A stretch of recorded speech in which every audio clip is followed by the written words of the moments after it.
Before diving into this incredible story, consider subscribing to the channel and hitting the bell. Every story here has something to say, and you won't want to miss a single one. Marcus Reed, 45, was a man few could ignore. The respected CEO of Reed Tech, a technology company based in the heart of Chicago, he embodied the American dream with his natural charisma, sharp intellect, and ability to anticipate future trends. The son of a college professor and a nurse, he learned the value of hard work and integrity early on. Since his teenage years, Marcus had a clear vision to build a company where innovation and inclusion coexisted. He had risen through the ranks by overcoming many obstacles, often related to his skin color, and through merit and resilience, he had built Reed Tech into a market leader. Yet despite his resounding success, a shadow hung over his mind in recent months. Sitting in his glass-enclosed office overlooking the Chicago skyline, he once again scanned the quarterly reports. The numbers were good, the results consistent, the growth solid. But a visceral, almost imperceptible feeling deeply disturbed him. A dull unease, an invisible tension. Marcus had received several anonymous messages. The emails were brief, but heavy with innuendo. Too many unresolved conflicts. A heavy climate that management ignores. Rampant favoritism, some talents crushed. These returns, scattered like fragments of a broken puzzle, evoked a phenomenon that seemed to contradict the smooth image that the company projected. As the weeks went by, Marcus had tried to dig deeper, but to no avail. The managers had assured him that everything was fine, that the teams were united and motivated.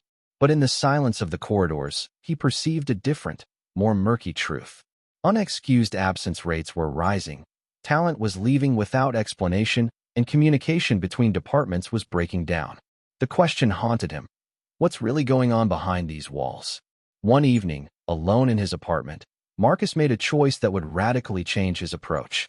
He decided he had to see for himself, feel the atmosphere, understand the real faces behind the glass desks. He decided to slip into someone else's shoes, to become invisible to his own employees. Thus was born Mike Johnson, an anonymous janitor with calloused hands and a discreet gaze.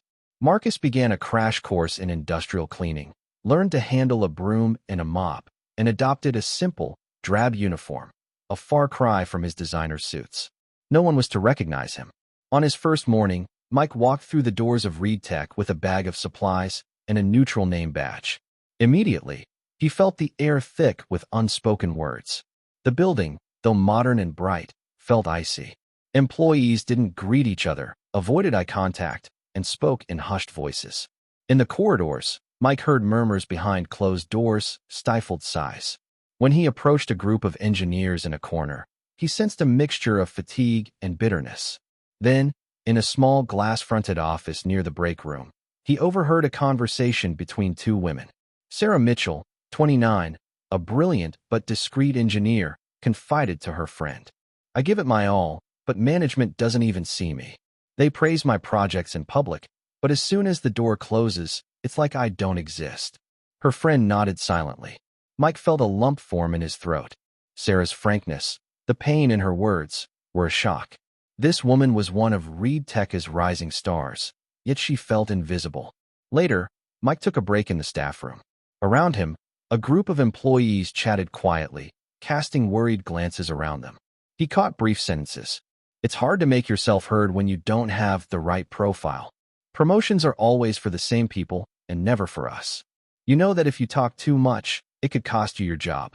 Mike realized that racial tensions weren't explicit, but palpable. An invisible veil separated some employees from the circles of power, and fear of reprisal stifled any dissent. He looked at the tense faces, some tired, others angry or disillusioned. What was happening here was a painful secret that official reports did not reveal. One evening, when most of the employees had already left Reed Tech headquarters, Mike, aka Marcus, lingered in a deserted office on the third floor, a space reserved for senior executives. The dim light of the desk lamp bathed a pile of unorganized files. His role as a janitor gave him the freedom to explore without attracting attention. While sorting through some papers he needed to throw away, Mike came across a binder marked confidential, the kind of document you never leave out in the open. Out of professional curiosity, he cautiously opened it. What he found inside left him speechless. The notes, hastily taken during several internal meetings, detailed aggressive strategies designed to maximize productivity, but more importantly, they revealed a toxic management system. Even more worrying, some discussions focused on how to manipulate promotion processes. Cold and cynical sentences underlined criteria far from merit. Promote those close to the committee. Avoid difficult profiles that challenge the established order. Maintaining a facade of inclusion while controlling actual diversity. As Mike read, he discovered that several Black employees, including Sarah Mitchell, had been sidelined under false pretenses. Their projects, though promising, had been sabotaged or ignored, while others, less competent but better connected, climbed the ranks with ease. He also read reports where some managers mentioned methods to isolate these talents, going as far as subtle forms of harassment to force them to resign. The pain he had heard in Sarah's voice now translated into letters, into tangible evidence of a profoundly unjust system. As the weeks passed, Mike did more than just observe. His discreet but caring presence allowed him to gain the trust of several employees, who were often isolated or suffering. With Sarah, the bond grew naturally. She confided in him her accumulated frustrations, her shattered hopes, but also her undiminished dreams of a fair and equitable environment. She spoke to him about her unfinished projects, the innovative ideas that could have transformed the company, but which were systematically set aside. "Mike," she told him one day, her voice trembling, "I feel like a voice in the wilderness. I just want to be recognized for who I am, not what I represent." Mike listened without judgment, offering simple but sincere advice. He provided moral support that no one else in the company seemed capable of. This relationship, born in the shadows, revealed the human richness that Marcus had previously ignored.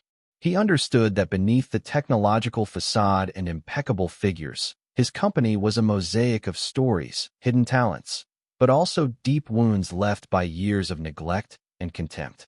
Now back in his true role as CEO, Marcus knew he could no longer simply keep these revelations to himself. The responsibility weighing on his shoulders was immense. He called an emergency meeting with his board of directors, gathering his closest collaborators into the large glass-enclosed conference room. Silence fell as Marcus, his gaze firm, clearly explained what he had discovered beneath Mike's mask. "We have a crisis that goes beyond financial results," he announced. "A human, ethical problem. A system that discriminates, that destroys talent, that jeopardizes our collective future." The faces around the table alternately betrayed surprise, embarrassment, and even resistance. "It's time for radical change," Marcus continued. "We're going to introduce total transparency into our processes. Every promotion, every decision will have to be publicly justified." He then proposed an ambitious plan. Implement training mandatory on diversity and the fight against discriminations. Create an anonymous communication channel where each employee could express his complaints without fear of reprisals. Launch a sustainable inclusion program, focused on respect differences and the valorization of each talent. Finally, he announced a strong decision that silenced the room. Sarah Mitchell will take a key position on the board. She will represent all the voices that have been ignored until now. Her experience and her courage are essential if ReedTech is to become a true example of equity. That day, Marcus understood that his role as a leader was not limited to ensuring profitability or running a thriving business. He had to be an architect of social change, a protector of human dignity within his own empire. And as the first initiatives emerged, a new wind blew through ReedTech, a wind of hope, listening, and respect. The months following the big reveal were marked by a profound metamorphosis at ReedTech, almost palpable in every corner of the office, in every meeting room, in every smile. The change was not instantaneous or miraculous. It was the result of hard work, collective questioning, and a sincere desire to build a new environment based on respect and authenticity. Within the first few weeks, the atmosphere in the corridors changed. Gazes became more frank, exchanges more open. Employees, who had previously been cautious, even suspicious, began to feel they finally had a place, a voice that mattered.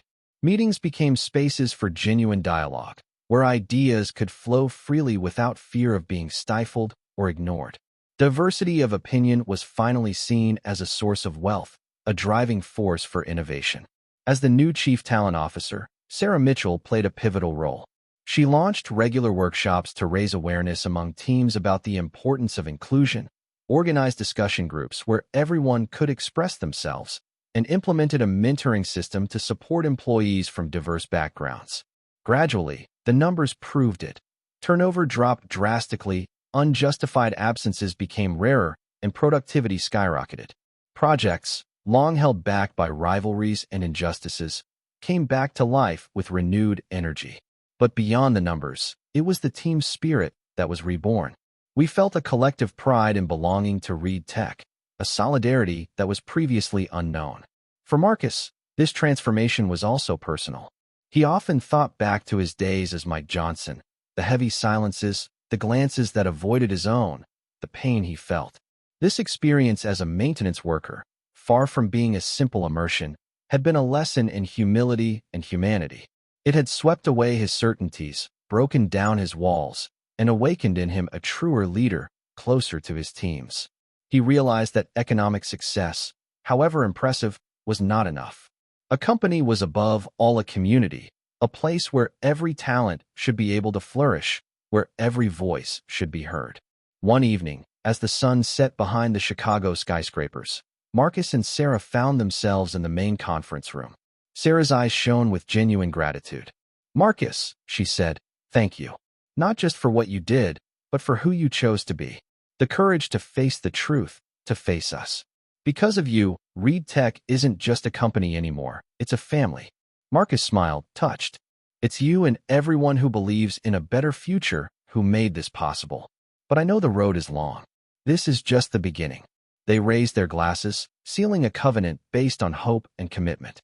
In the weeks that followed, Marcus launched new initiatives. Recruitment campaigns open to all backgrounds, ongoing training on inclusive leadership and collaborative creativity spaces. Reed Tech became a model cited in the press and studied in universities. Marcus kept telling his teams, "It's not diversity that makes strength, but inclusion." Every morning, as he passed the Mike Johnson plaque symbolically hanging in a hallway, he remembered how far he had come.